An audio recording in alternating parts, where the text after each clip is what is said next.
最近电视剧《赘婿》火了，将我国的特色美食皮蛋也带火了。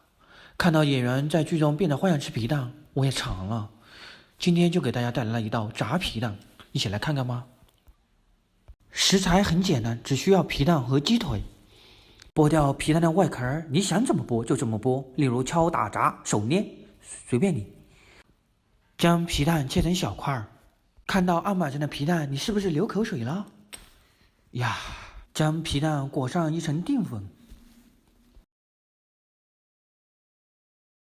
锅内倒油，将油温烧着筷子放进去，起密集泡泡后，我们放入皮蛋炸。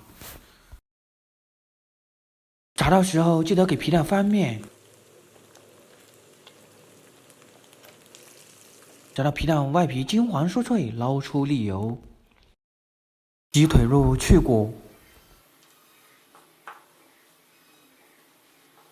切成小丁，加入一点淀粉，给它拌匀。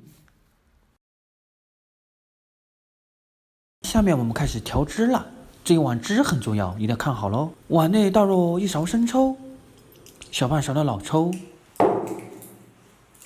，1勺米醋，你也可以加陈醋，半勺白糖，最后来入一点蚝油，再加3勺料清水，搅拌均匀。